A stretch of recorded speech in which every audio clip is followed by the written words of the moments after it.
Hello YouTube. In this video I am starting to put the finishing touches on the pistol. Definitely not done yet by the end of this video, but I did get a lot of the work out of the way. So here you can see me basically dehorning the pistol. That's what I decided to do. For the longest time I've been thinking about whether or not I should keep the sharp edges, simply because it's a pistol with a red dot sight, and I didn't know whether or not the dehorned look will go well with the look of the red dot on the pistol. But then I decided it's not about how it's going to look; it's more about the way it feels in your hand. And I definitely like the way the dehorned frame feels in my hands. So I think I've mentioned it before, and I think I will mention it again later in this video. I think the way this frame feels when it's dehorned, it basically feels like they should all be dehorned. Like that's what it was meant for, or meant to be. However, I understand that the classic beauty of the 1911 is in sharp edges, right? So it's a conflict for me, right? I do like how it feels with sharp edges, and at the same time, I really like how it feels when it's completely dehorned. And you can see how much time I'm spending on the trigger guard here. I'm actually trying to do as good as I can on those edges, because that's what I'm going to feel a lot of with my strong hand, basically. But then for uniformity's sake, I'm going to touch pretty much all of those edges.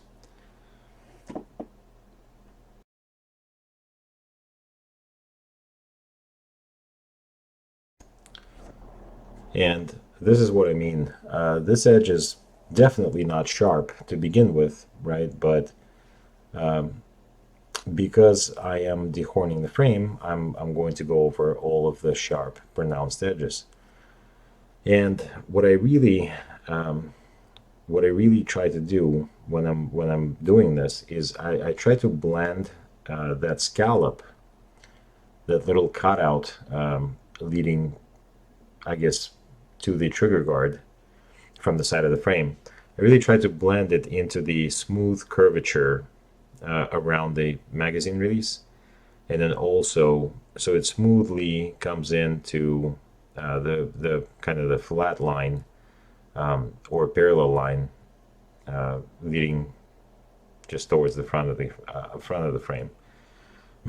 So you can see usually that scallop kind of sits by itself, and you can very easily see where it starts and where it stops, in terms of where the line kind of breaks, and I don't like that. So I always try to straighten it out, or actually blend it into the curvature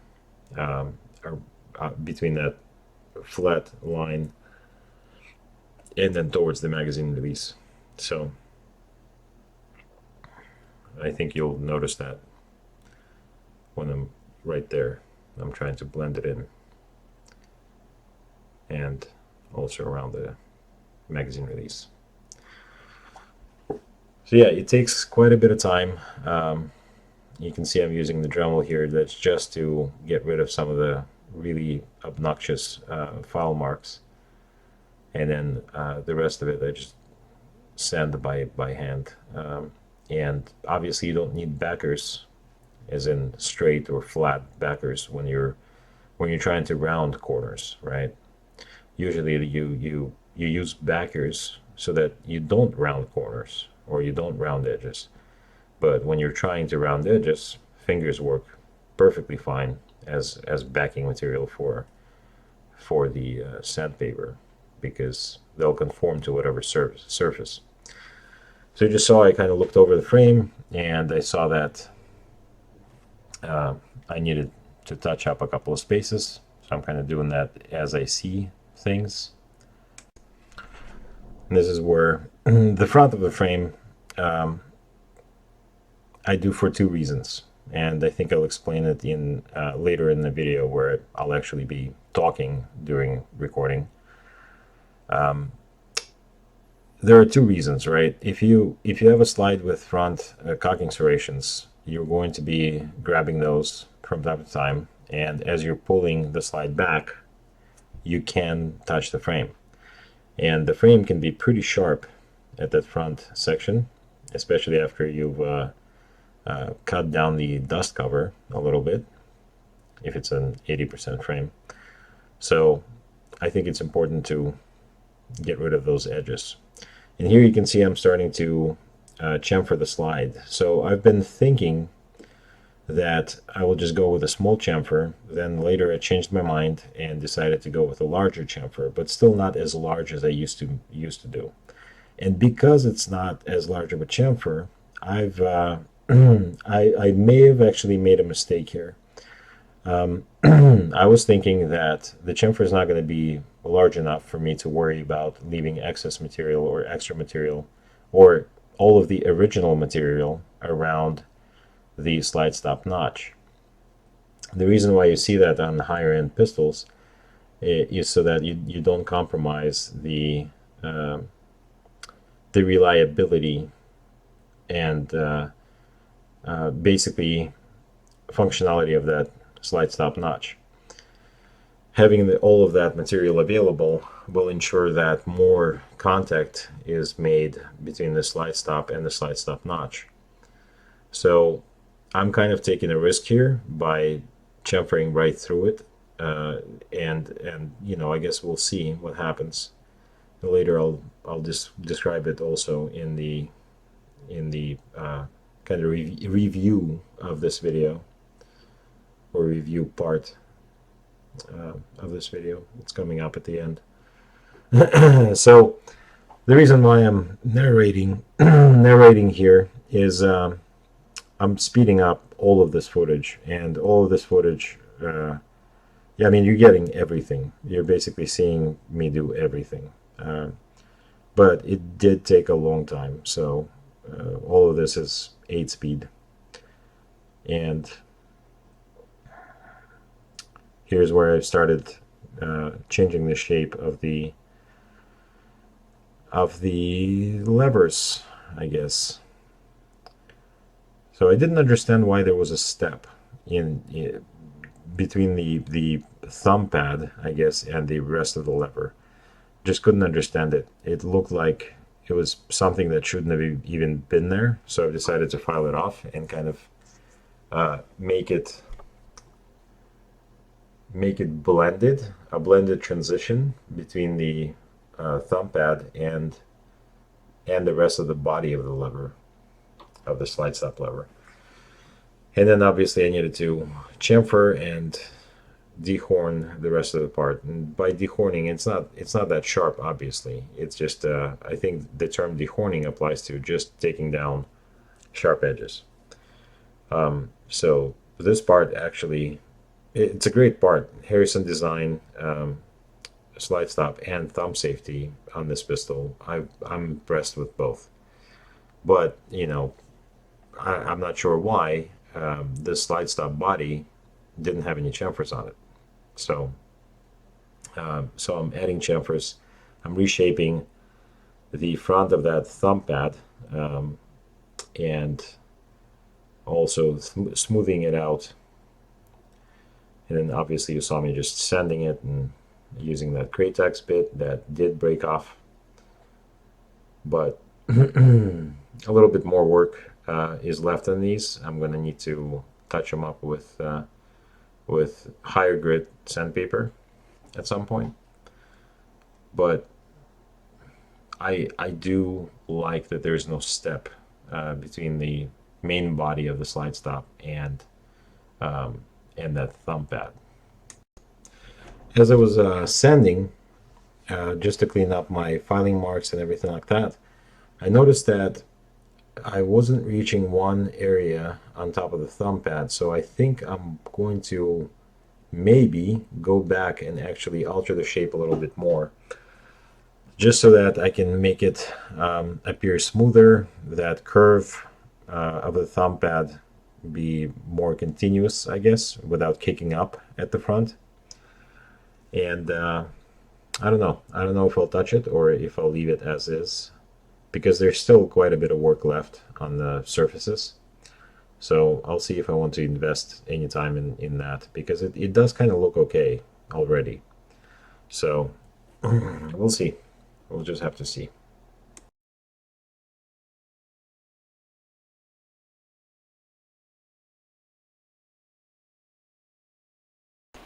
We decided to slow this down just to kind of show you. It's hard to see because of all the reflections, but I wanted to show you what I was trying to accomplish, and then I moved the part kind of off screen.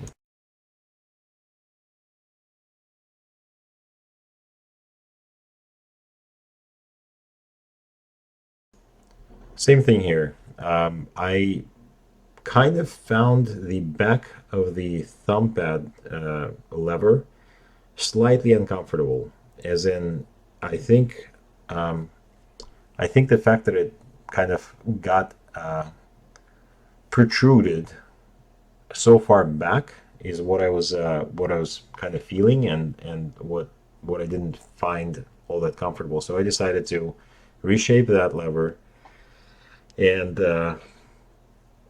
basically move that, change the way that thumb pad comes out of the lever.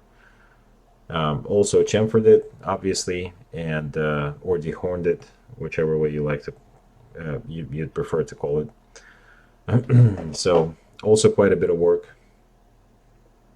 and something I like to do. So it wasn't unpleasant to do this. It was just a little time consuming. So again, 8-speed. And here's the 1-speed kind of review, so you can see the lever, you can see what I was going for. It's not looking worse than it did shape wise. At this point I'm going to Bobnose. I'm going to mark about the same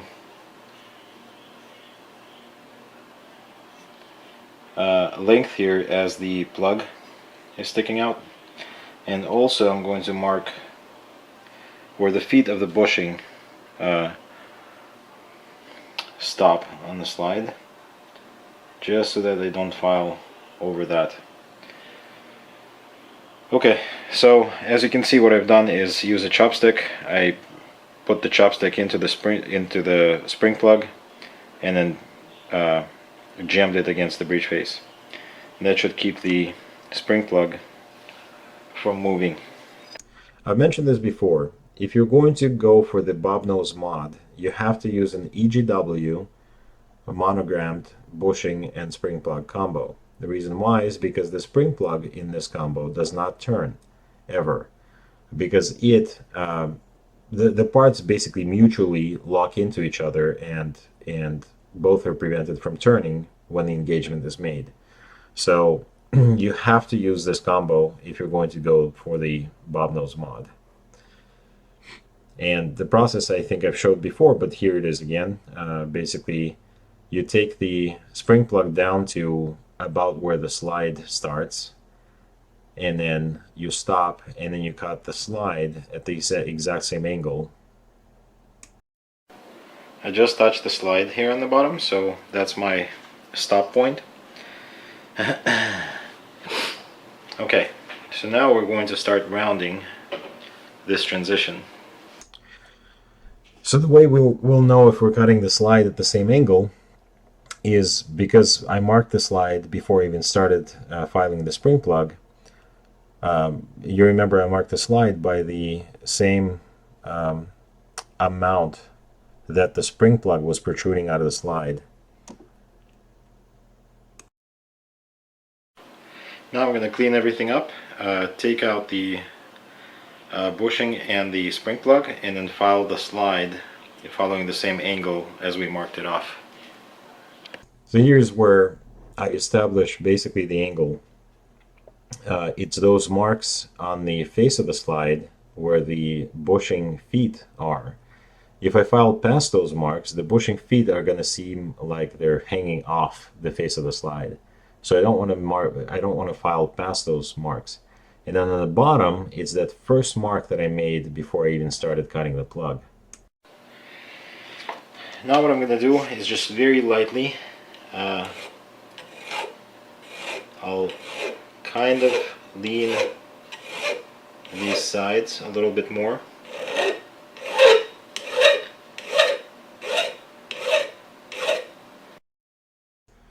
And this is where I decided to start rounding or dehorning or chamfering, whichever you like.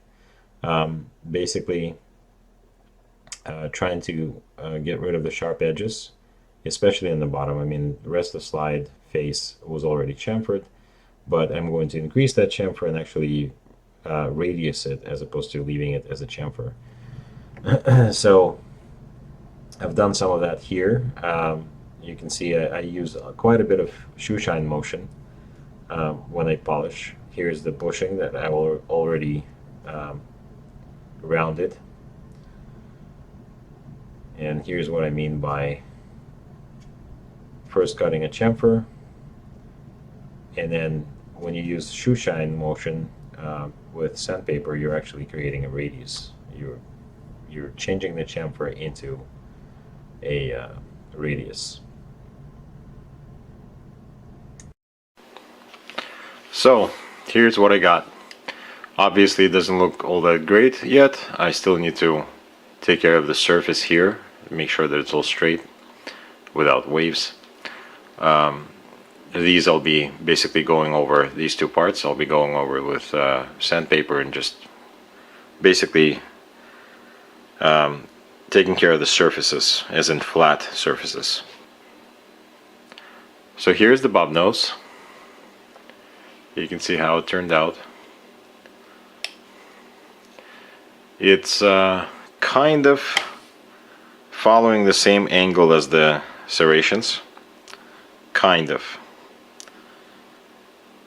It looks like I could probably take the slide in a little bit more, but I'd zoom you in so you can take a look a little bit better. So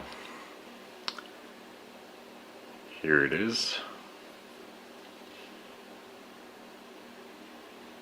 This is why you have to use a monogrammed bushing and spring plug, because it's not like the regular spring plug.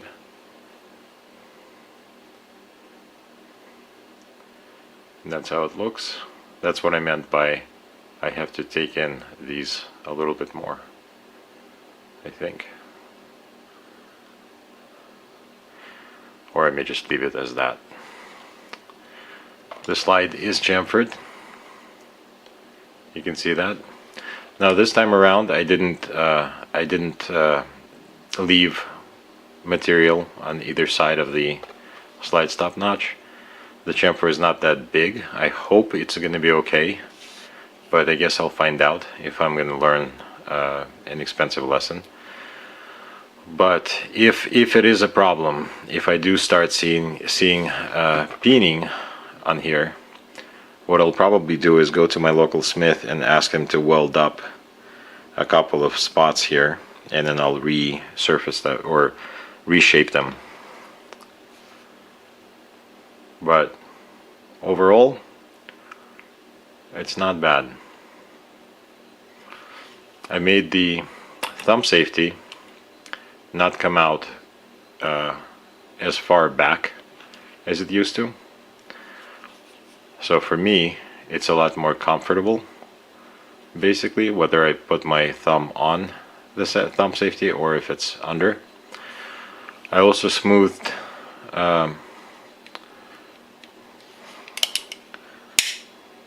the engagement surface, or the rollover surface for the thumb safety, so it's a little bit easier to actuate than before, but it's very positive still. You can see I put a very nice large radius on the back edge of the slide. Here's the fit again. It looks pretty good.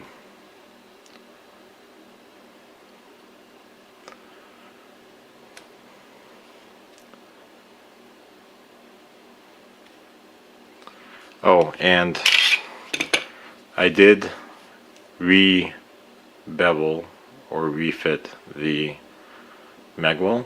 So you can see the seam is almost, well, it's small.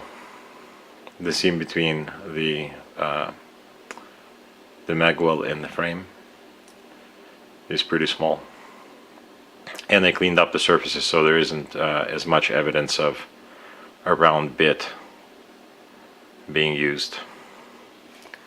Once it's all blasted, right now the scratch marks are going in all sorts of different directions, so it looks like garbage, but once it's blasted, it's going to look so much better.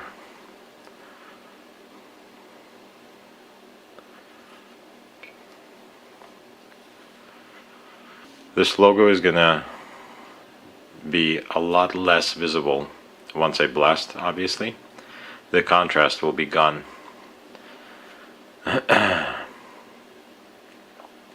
Because right now the top surface is sanded and the bottom surface is blasted or engraved, laser etched, I'm gonna say. Once it's all blasted, there will not be any contrast. I very much like the dehorned feel of the 1911 frame.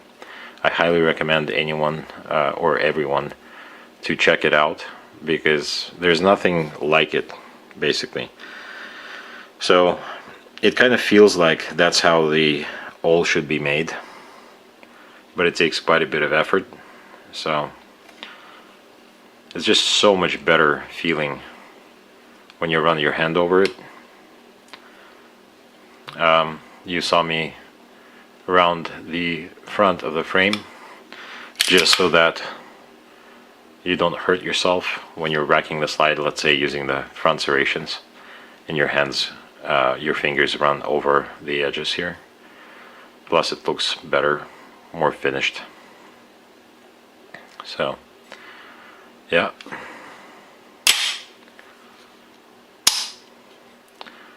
It feels really good. Can't wait to finish it. I've already contacted my gunsmith to see if I can stop by sometime soon for blasting, and at that point it'll be completely done, and I'll actually put the sights on.